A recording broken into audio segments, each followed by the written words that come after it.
Hello and welcome to episode 316 of Sutton Impact Family Style. I'm Jason. I'm Bill, and we're coming off just a fantastic sports week. Yes. Before we get into the NFL draft, which we're going to spend a lot of time on, I want to give a shout out to 13-year minor leaguer Drew Maggi for getting his first hit, first RBI, and first extra base hit last night, which was especially gratifying because he was the 27th man when you get to do for a doubleheader. Yeah. And he knew he was going back to Altoona after the game. And he still had that moment. I just really think that was awesome last night. Yeah, that's almost like a Disney Plus movie. And I wouldn't be surprised if they make the movie. Yeah, because it's, you put the right person in and get somebody charming. A 13-year minor league guy finally gets to come to the majors he only has one game to prove himself. And, maybe make the stakes a little bigger or, change it up to make the movie a little more dramatic. But it's a story people would watch. It's a story. I mean, you'd have to find a lot of other stuff to get to 90 minutes, but... Well, you Or maybe not. I mean, maybe not. Maybe it's... You get back to his youth and do... you can do a lot of things. I guess you're a writer. Yeah. You could write a story. You could. It's the kind of people, again, it wouldn't be a major release, but, Disney Plus needs content, so... You could have a Sandlot moment, right? Yeah, you could have a Sandlot moment. You could have just the years of, the dramatic, maybe it's time to walk away, get a real job, whether it's, all that kind of stuff. You could spend some time on the time he was called up and didn't get in the game. Yeah. And do that thing, yeah. It's basically... They asked him last night would they do a movie, who would play him, and his answer was some Italian guy, maybe my brother. My younger brother. Yeah, there you go. But anyhow, that was very nice. And, and I talked to you offline. I said, this week we have the first place Pirates and the first place Rays, two teams with the best two records in baseball playing with two of the lowest payrolls in baseball. And I think that's a great story. It is. And it's again, a great story for baseball. It really is. And it's a Pittsburgh person. It's nice to see competence from that organization, that it looks like there's a plan and they're moving forward and they're making the right calls. It's nice, I've been wearing my Pirates gear every day now, and it just, people say, well, your team looks really good. And you just shut up and just smile and say thanks. Yeah. Because you've been through it all for all the bad years. So. And again, we know firsthand, with our Pittsburgh roots and ties that, it's a beautiful stadium and that city will support if you put out a product that's worth supporting. So. That's right. And so we'll see now. When they come back next weekend, I guess the Blue Jays, we'll see what they do attendance-wise. We'll talk about that on the show next weekend. Yeah. Well, let's go draft. You're my draft, Nick. Where do you want to start? I mean, I guess, we, selfishly, obviously, you want to start with your own team. But I guess we should start with, I guess winners, losers. We had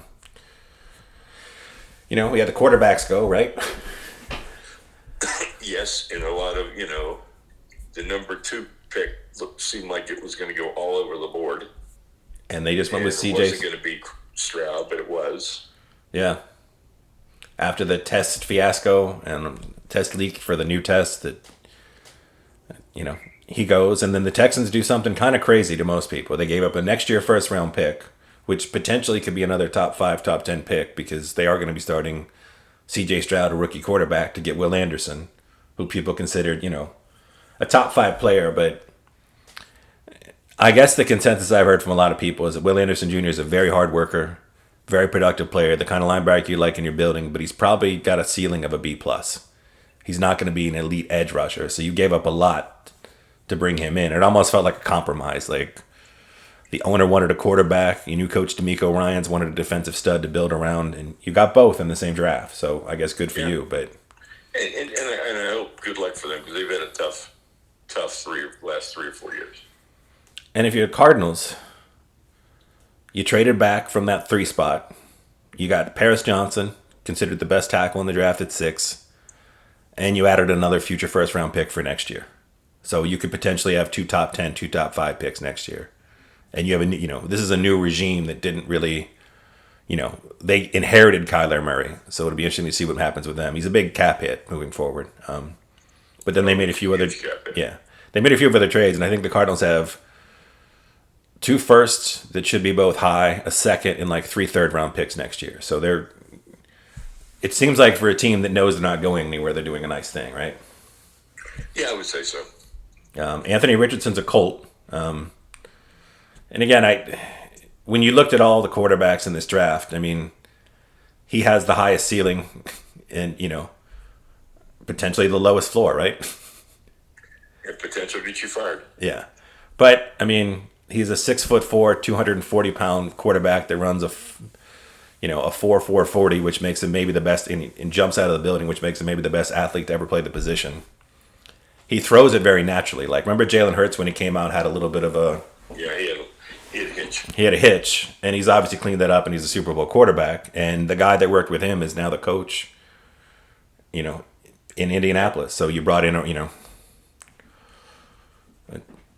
I would be excited if I was an Indianapolis fan. He was the quarterback. If I was going to be forced to take one, I would have taken him.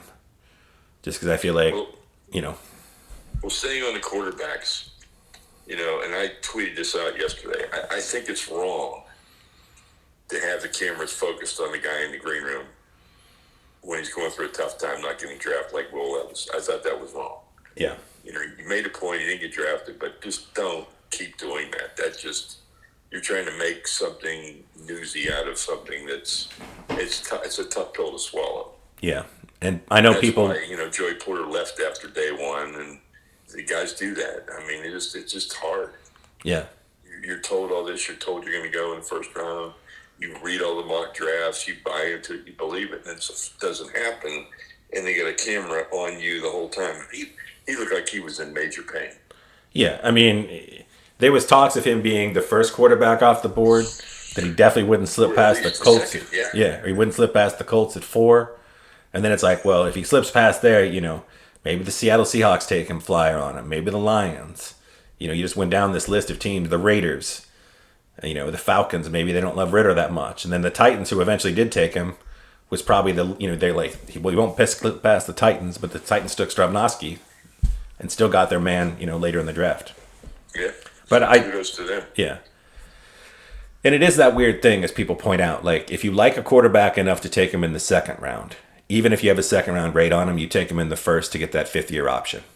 So, it's sort of a weird situation. I mean, you could argue the Titans got a potential perennial all-pro, whether it's at guard or tackle at offensive line, and maybe this is the best call, and who cares about the extra year? If he's your guy, you'll know in 4 years, and he's going to get a big contract anyway, so you're not really saving that much money. Yeah. Yeah. I mean, I guess the next big pick was Bijan Robinson. Yeah. Running back, goes number 8 overall to the Falcons, where, That's the style of play they're going to do, so yeah. I was okay with that one. Yeah, and as people keep pointing out, like, at some point, you've got to take... He was considered maybe the top 2nd or 3rd most talented player in the draft. And it's a draft where there's a lot of not consensus on who's the net, that supposedly there's only like 13 guys with first-round grades. So if you have a chance to get potentially the best player in this draft, and maybe it is only one contract, maybe it's 5 years of having the best running back in football, but, And he's also a good pass receiver. He's a good receiver. Yeah, they talked about him like... Did he actually start off that way as a receiver? Yeah. And they compared him to, McCaffrey and Le'Veon Bell. Like, that he's the kind of guy that could get, 300 carries and 100 catches. And that was the thing with Jahmyr Gibbs, and people were like, why would you take him that high? And it's like, if they took a receiver that high, nobody blinks an eye, right? Right. But I know they have longer shelf lives typically than a running back. But if you're taking a running back that has the potential to catch, 50 to 100 balls in the year, then, you're kind of getting that Le'Veon Bell. You're getting receiver anyhow. You're getting receiver anyhow. So. And you really have to not give somebody a bazillion carries. So it's like, I like the Najee Harris, Jalen Samuels thing. Yeah. Where you're alternating carries, so you're not beating these guys up. Because they beat up Le'Veon Bell, no doubt about it. Yeah. But the way the system looks now is you got to have a 1-2 punch, as you said, and they should be complementary players, right? Yeah.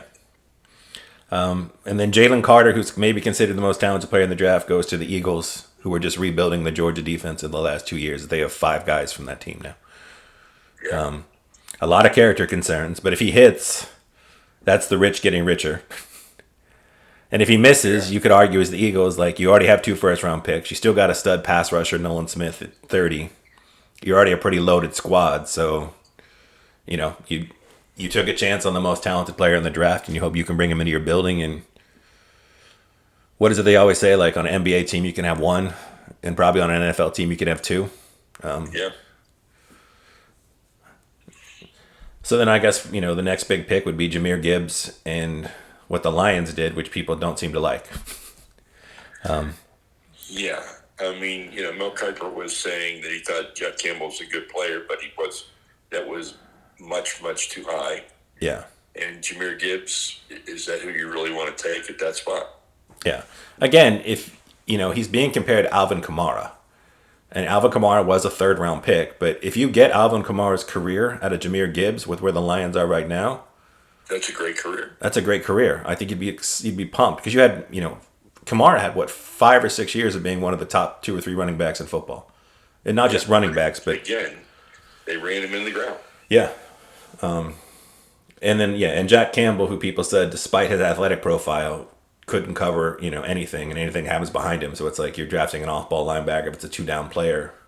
It's rough, but now we can get to maybe our favorite pick of the first round. Sure. The Steelers traded with the Patriots and got Broderick Jones. And we're still able to get Joey Porter with the 2nd pick. Yeah. So both of their dire needs, and did not become an either-or situation. It became a both situation. Yeah. And as we talked offline, like they said, he's a little bit raw, but Broderick Jones is 21, and in his 900 snaps in the SEC, didn't allow a single sack. So that's exciting as a Steeler fan, considering, where we were at. And again, it's not I think Dan Moore Jr. did, for what he was great, where he was picked in his expectations, he's been fine. But you're always looking to have better, right? Always. I think other teams you want to shout out, maybe Seattle. They got Devin Witherspoon, a corner I really like, and they got Jackson Smith and Jigba to go along with, DK Metcalf and Tyler Lockett. And in a weak NFC, that's a real nice team. They got the max out of that Russell Wilson trade. Yeah, they really did. They really did. And then they also, I think the 3rd-round pick where they spent on Hayden Hooker, I think was also part of it. Or was it them or? Yeah. And I think that was a great pickup. Yeah. Because again, I think you're comfortable. I mean, after last year, you've got to be comfortable with Geno Smith as your quarterback. You could easily win the NFC with that team. So, the Ravens, once again, had a very solid draft. I think the Bills had a nice draft. And the Ravens did sign Lamar. Yeah. Got that done. And what did we say last week? We said it's about 75% guaranteed money, and that's exactly what it was. Yeah. I mean, he's technically the highest. All he did was give him the numbers he wanted to make him the highest paid guy. But he's not going to collect that whole contract. No. And again, he'll be the highest paid guy until... Does Burrow have to still sign his extension? And Herbert? Yes, and then next year, Aaron Rodgers is going to get $107 million. Yeah. The Jets are clearly... We're all in this year. This is all we have. Yes, they are all in. And, it's frightening when you see the last time was like... There's a lot of things that the last time they had this was Joe Namath, and that's 50 years ago. Yeah. So, it's... Yeah, I can see why they're all in. And it might as well be all in. Yeah, they have a championship defense. Last year they had the offensive rookie of the year at receiver, the defensive rookie of the year. Bryce Hall, if he had stayed healthy, might have been the runner-up for offensive rookie of the year. You got a nice offensive line, it. And you added Will McDonald, who's an older but ready to come in outside linebacker to strengthen your defense. You felt like the reason you weren't winning games was Zach Wilson and the poo-poo platter of quarterback you had there. No question about that. Yeah. Would you have taken a defensive player with the first pick? When I'm looking, I guess you could argue for Zay Flowers, Jackson Smith, and Jigba, but I think, I think the guy they got is they wanted somebody that could come in right away and contribute, and I feel like he can. So. See, I would have taken one of the stud tight ends. Yeah. Well, luckily, and we can have another Steeler moment. The massive Georgia tight end who was thought to be a potential first round, early second round pick fell to the Steelers at the end of the third round. 6'7", 270 pounds, 4'6", 40. And what was interesting is they traded down that he was available and Ringo was available when the Steelers had their normal pick scheduled. And Trenton Simpson. They traded down 13 spots. Both guys were still there. And they got a fourth-round pick. So that was, I think that was one of the best moves for the Steelers in the draft. Yeah. And he fell due to knee concerns, although oddly, as they pointed out, he had some cartilage cleaned up 1 year, but other than that, he's never actually had any knee problems. I guess people just worry long-term, 6'7", that big a man, which is fair, right? Right. But as we talked offline, like now him and Freiermuth, like you can really do some awesome two tight end sets. You think back to the Gronkowski, Aaron Hernandez, Patriot. I mean, because again, you put out big personnel with a receiver out there, and all of a sudden Freiermuth goes out wide, he goes out wide. Maybe the running back moves into the slot. Like you could do some things where you're causing the defense to put big personnel out there because of what you have, but being able to use mismatches, which hopefully they'll do. Yeah, I wouldn't want to try and tackle this guy. No. If I'm a 190-pound corner. And hopefully, again, with Pickens, Freiermuth, and this guy in the red zone, you should get a mismatch somewhere. Hopefully increase scoring. It was a fun couple days of draft. It was. And again, we talked a little bit offline. As someone that follows this draft and reads all the stuff about it, and we all know that the draft is just speculation, and usually the teams people love are the ones that drafted the players everybody's heard of. But I've never seen this many A's in. No, I never. Yeah, I don't know what quite is happening, but yeah, everybody's getting an A this year. It's like, oh. Except the Lions. Except the Lions, yeah. But the Lions did some really crazy. But again, people love that they picked Brian Branch, who could have been. They feel like, sort of like last year with Pickens and Pickett. Like you could argue that maybe if you reverse those two picks in your mind, then the value was there. And with the Lions, it's like, well, if you take Branch and some of the other guys they picked, maybe they got the right players, just not in the right order. And the last thing I want to say about the draft is everybody knows how I feel about the Cowboys. Yeah. But Chris Vaughn being able to draft his son from the war room, Deuce Vaughn, who I think is going to be a serviceable pro. Yeah, some gadget plays and stuff, based upon a Darren Sproles thing. That was a really nice moment for a sport that doesn't have very many humanizing moments. No. All right, well, let's go NBA because it's pretty exciting stuff right now. Well, let's start with the first game in the semifinals where the Nuggets beat the Suns by 18. And Jamal Murray looked awesome, which is what they need. Because you're going against the Booker, KD, super team. So you needed one of those. You needed Jamal Murray to be bubble Jamal Murray again to go along. Because Jokic is going to be Jokic. Yeah. And, yeah. As we talked about, you're playing in the altitude in Denver with a very shallow team that just had to play all their guys for 45 minutes. And as we were talking, the altitude really could play into this because, Phoenix doesn't have a deep team, and the Lakers have an older team. Yeah. And both of those teams are not going to have home court advantage coming in that series. So there could be 4 games in Denver, and it could be really, playing the first 2 on the road in Denver could be the ultimate home court advantage. It really could. And Denver seems, from the Jokic not giving a shit about the MVP for the last, they seem like they're very focused in the right way. I know not that every team isn't, but Yeah. You could. They're fired up. They're fired up. They're ready to play. They're ready to play. And speaking of fired up, your New York Knicks are fired up and ready to play. Oh yeah, and it's Knicks Heat. It's like my childhood all over again. The '90s Knicks and the '90s Heat with those, and they're both kind of physical teams too. Very physical teams, but the Knicks just seem to be. I think the Knicks are physically too much for the Heat. Yeah, but we'll see. I really think so. And I mean, Jimmy Buckets has been unbelievable, but their game plan is not to let Jimmy Buckets go off. No, but I mean, you supposedly had the best defender in all of basketball one on one in Drew Holiday, and it didn't seem to matter with Jimmy buckets. He just, Yeah, you know. it's just going to be interesting, and then Garden is going to be rocking.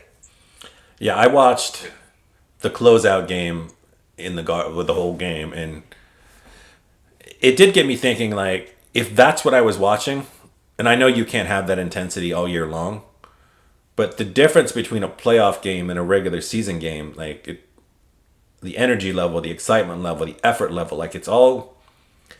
It feels like it's whatever percentage too far removed from the playoffs, I guess. That makes it tough to watch regular. Yeah, and then you throw the Garden into it, and that just it's unreal. And again, the Garden is still a place where it's not pumped in. They don't. It's not constant. Like I remember we used to have Orlando Magic season tickets. It's things constantly happening. There's dance squads and party squads, and they're playing music, and the board's going crazy. Like in New York, you have a very sophisticated old school basketball audience. You still got the organ going. Like The dancers come out maybe 3 times a game total. yeah, There's not a mascot running around. Yeah, it's basketball. Yeah, and it's fantastic to watch. So I mean, if you haven't watched a Knicks game, like tune in because it's very cool. Yeah, I mean it's special. So I'm loving that. I'm going to love that series. I'm going to love the Sixers and the Celtics series. But we'll see how Joel Embiid is because looks like he's gonna miss game one today. So that's a real bummer. Yeah, I like to. We both said we think. You think the Kings are going to take down the Lakers, and I think the Lakers are going to take down the Kings. And that's assuming that the Kings get by the Warriors, who I mean they are the defending champions, right. And they do have Steph Curry on their team. But they're back home in Sacramento. Like the Warriors, Sacramento, a game 7, and the Warriors are tough. But if the Warriors were really, the Warriors, they would have knocked them out in game 6. Yeah, I was surprised that they came out as flat as they did in game 6. To get your old guys like Draymond and Clay that need rest, but you had a chance to close out a team at home, and this is not Sacramento. They're not happy to be there, Sacramento. Like they believe they can win this game, and you get them out and running. Yeah. I'm very excited for that game. So. Yeah, we're gonna have some real exciting games. There's no doubt about it. And then the Grizzlies, right? I guess we should, now that they're gone fishing, to get beat by 40 after all the crap they talk, it's just, Yeah. And again, if you're going to talk trash, you can't hide from the media when it doesn't go your way. And that seems to be the Grizzlies. I mean, the Grizzlies remind me so much of Dwight Howard, where they were just beloved, and then now they're despised. And you look at the Grizzlies, like with Ja, and everybody's like, "Oh, this young team, they're so much fun, so exciting," but they talk so much trash, and then they hide from, the consequences of said trash talk. And I just feel like they become, a team that looked like they had one of the best futures in the NBA, and you got a couple free agents now, and some discontent, and Ja mentioned that maybe some of the off the court stuff was getting to people, and yeah, and the missing Steven Adams was a big piece. It was, yeah, because you just left the lane. The lane was wide open. Yeah. Now it's going to be. I think I'm really looking forward to every series in the NBA playoffs, and I haven't said that for forever. No, and like we said, the intensity has really been there every game in this playoffs. I feel like in a way that's kind of been missing a little bit lately. It could just be the Knicks' excitement. I don't know. Maybe it's bleeding over in the other series. Let's see. Oh, I want to talk about the Savannah Bananas. Oh, yeah. So we went to the game. Every seat was full. Nice. Standing room only. Oh, wow. Now, there are some misnomers. All right, like the pitch is that every seat's a general admission seat, and they're all $20, right? Right. That's not true. Okay. Because there were loge boxes, and there was the bullpen area above the bullpen Yeah. that had like tables and chairs. And and so we got there like 6:45, and there were literally no seats. So we tried to sit in the loge, which I didn't. I just assumed you could because it said every seat was $20, right? Right. And they said you have to have a loge ticket. I said okay. Then we went upstairs. We were in the bullpen, and I've been known to be able to talk my way into things. Sure. And so this guy comes over and says, "Yeah, it's the bullpen. Let me see your ticket." And so I had my ticket on my phone, but it was really, really. And this guy was really old, and it was really hard to read my ticket. He goes, "Does it say bullpen?" I go, "Yeah, it says it right there." And he goes, "Okay." And he gave us 4 wristbands. And so we sat up there. Nice. And actually even got free food with it, too. Oh. Yeah.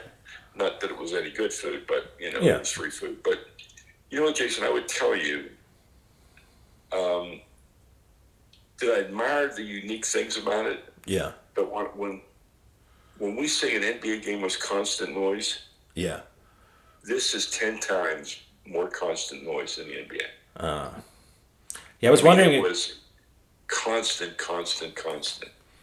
I mean, you had music while the game's going on. There was music every second of the game.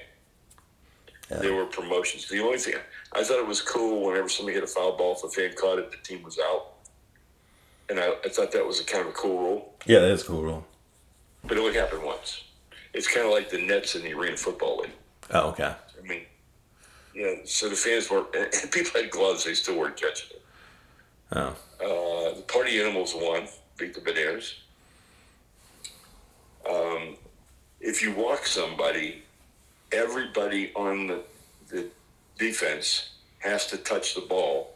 And so the guy that walks gets to run until everybody's touched the ball. So a guy walked and he actually scored because you got to run guys in from the outfield. Everybody's touched the ball. Yeah. And, so that was kind of a cool thing to see that go on. They had the guy bat on stilts, which I'd seen on, YouTube and ESPN. Yeah. I would say in a 2-hour time limit, I would say after an hour, you're going to see everything that you're going to see. And it's like, very Globetrotter-esque. Right. But I think the fact that it's so constant, the kids, like if you were under 12, you loved it. I was about to say, is it a kid situation? Yeah. It's an absolute kid situation. Okay. But, yeah. It's very successful. They had, I don't know if they got their game in last night. They were playing 2 games in Tampa, and it was pretty bad last night weather-wise. So I don't know if they got it in or not. Huh. But interesting stuff. Yeah, I was wondering if they translated from Instagram highlights where you watch, a 30-second video, a 60-second video as opposed to the whole experience. Like, in Orlando, back to our Orlando season tickets, like the Blue Man Group did a halftime show. Mm-hmm. And it was like an 8-minute version of their 2-hour show. Mm-hmm. But I felt like after 8 minutes, I'm like, okay, I've done this. This is cool. Yeah. I was like, I'm sure it's cool. I mean, they're very talented people, great. But I'm like, I feel like 8 minutes was enough. Well, I would definitely say that Jesse Cole, though, the owner, is heavily involved in every aspect. Okay. So, I mean, he wore the yellow tux and did everything you've seen him do. And he was, it's his brainchild. It's, he obviously learned from Bill Beck and Charlie Finley and Abe Saperstein, and he's got it going on, and people like it because it's different. Yeah. It's an alternative. It's different. Now if they do it year after year after year after year after year like the Globetrotters, maybe it gets stale. I don't know. But I tell you what, they sold a lot of merchandise. Yeah, I mean, it's very cool. Yeah. Well, I guess that was a semi-entertainment moment. I watched Scream 6 last night. And it's really good. I would say that series, you've seen a Scream movie, right? Yeah. Well, I mean... I've seen probably the first 3, I think. Yeah. So, I feel like they've been incredibly consistent. And then, I think considering the formula is basically, tongue-in-cheek, sort of talking about horror movies and tropes, but somehow keeping it fresh. and then finding a way to make the twist of who is the, somebody is always the killer, right? And, Always. usually you've seen them within the first 10 minutes of the movie. So I think they've done a really incredible job of keeping it fresh and making sure that every time you get your motivation for why the people have decided to don the ghost face, killer motif, it works. Yeah. Which I think is it's really incredibly that they've been able to pull it off. To and when they bring in the old characters, as they slowly just keep killing them off movie after movie, like it makes sense why they. So that's my entertainment moment. All right, I've got two entertainment moments. The end of the Perry Mason series. Okay. And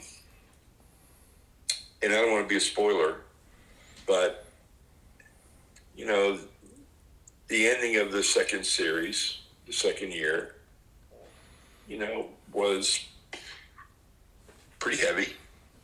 And, it's not a happy ending where everybody rides off in the sunset.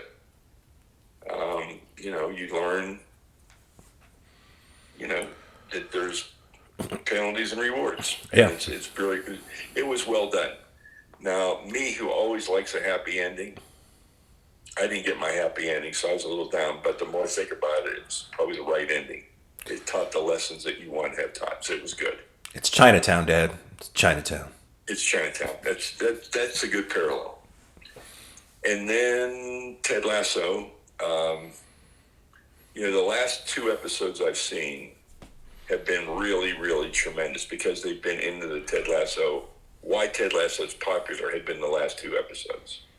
But it probably took the other episodes to get to this point where they could tell this story.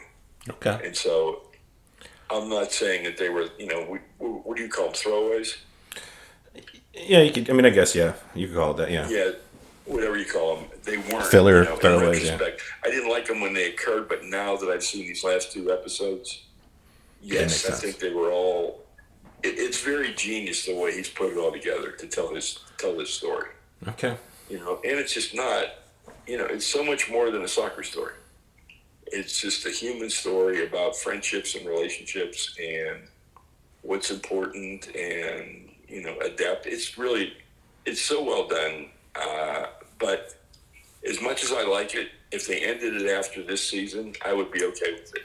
That's the plan, the last right? thing I want them to do is to try and do something else. So he had it planned out in a 3-season arc. Yeah. I want it to be the 3-season arc.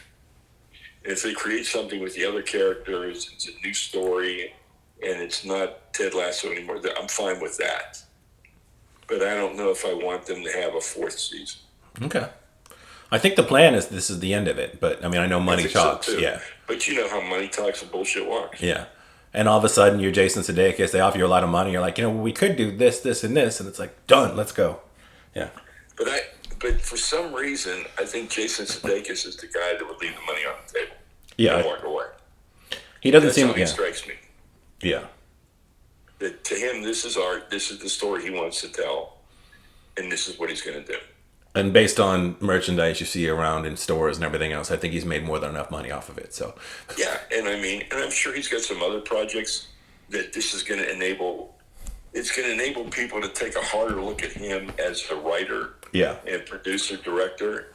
That he's going to have some more carte blanche to do the things that are other things that he wants to do. Yes. Because remember, this was a takeoff on a commercial, Exactly. and it's pretty impressive that they got these 3 seasons out of a commercial. Yeah. Well, I mean, they say it's almost like taking a Stephen King short story and making the Shawshank Redemption, which they did. Yeah. which they did, and it worked, and it was a lot more than that short story. So, Yeah. yeah. Oh, I guess I should call out another Apple TV that I enjoyed. Did you watch Schmigadoon? The musical comedy? We have watched that. Well, the second season has come out, and they start out with the Schmigadoon logo, and then it becomes Schmicago. That's hilarious. So it's darker musicals, and you've got Sweeney Todd and Chicago, and it's really good. I mean, the songs will hit or miss, but Yeah. it's really fun, because they went from obviously Brigadoon and all these happy Oklahoma and all these happy Yeah. musicals to now they're going dark, and and they have And and I know it's like Chicago, it's Sweeney Todd, I think it's one of the Dickens plays. I think Hair is referenced, so it's enjoyable. I don't know what else to say. okay. I know Mom is into that Okay. show. I'm sure, right? Yeah. Yeah. So it's always interesting to see how how do you take a premise that doesn't seem like it should work for multiple seasons and then do a good job of taking it in a different direction. Well, obviously I was in Pittsburgh, so obviously I had a food moment, but obviously I had the same food moments I always have, with the exception I did go back to Betos after having not been there since before COVID. Yeah. Betos is still Betos. I mean, it's a very thin, very crispy crust. And, and the toppings aren't baked. And I mean, but now they give you the option that you can request your toppings to be baked. That's not But then it's not Betos. Yeah, that's not Betos. It's like that's the Betos experience. Yeah. Yeah. But, John and I were sitting there and, they serve it to you in a box. Yeah. Right? And so we had pepperoni, half cheese. And, we're looking at it. And then I was looking at the options on the wall of toppings you could add. Yeah. And one of the toppings was extra cheese. And I was literally going to order a slice of extra cheese just to see what it looked like. Yeah. Because there's an inch of cheese on top. I was like, who you're talking to someone that would order the extra cheese. Yeah, and Knowing I how couldn't cheesy even that imagine what it would look like. Yeah. But it was it was good as usual. We went to Fiore's as usual after the game, and it just is. And I tweet out afterwards, if I could only eat one pizza for the rest of my life, this is it. And I tweet out a picture of pizza. I mean, it just phenomenal. Yeah, and again, that's one where I don't get to go back to the Northeast or Pittsburgh as often as I do. But the few times I've gone, I don't worry about it anymore. But I know the first couple of times I went back, I was like, is this, a memory of a good pizza, or is it actually great pizza? And it's great pizza. So It's great pizza. And we went to Pamela's for breakfast. And I mean, that was the meals. So, I mean, it was phenomenal. And, I was with my brother, and we had a great time. We had our sweet night with all of our friends. That was a great time. I'd eaten Betos for lunch. I didn't even eat. The only thing I ate in the sweet was a dessert cart. And I have to tell people this, the dessert cart at PNC Park is the highlight of any concession experience you can have. oh Yeah, it's the best. They have cheesecake. They have fresh baked pies. They have gourmet cupcakes. They have ice cream and cookies and everything. I mean, everything imaginable. There's probably 15 different entrees you can have. And because I'd been to Betos, I had the fruit tart, which is like, the yellow cream in a crust covered with berries. And I ate that because I thought after what I had, I couldn't have one of the heavier things. right. But it was delicious. Well, I guess I'll give this is a not our food moment, but have you heard about Mel Kiper's diet? No. Supposedly, and he's confirmed this in 3 separate interviews because I saw it again. He eats a slice of pumpkin pie every single day, 365, a giant slice of pumpkin pie, and he goes through 8 to 12 cans of low-fat, low-sugar whipped cream a week. That's, I mean, that's a lot of pumpkin. I mean, Pumpkin pie every day. every day. I mean, I like pumpkin pie. I love pumpkin pie, but yeah, even I was like every day. I mean, you shouldn't be eating pie every day, regardless. But he says, well, I use the low-fat, low-sugar whipped cream, and I don't eat the crust. And I'm like, I guess good for That's you. how I would eat it. Yeah. I wouldn't eat the crust either. But you also just do the math. Like, I'm not sure how many slices of pie per can of whipped cream, but he is not skimping on the whipped cream, right? If you're going, But if you get real whipped cream and you don't add any sugar to it, you just whip it up. yeah, That to me is the answer.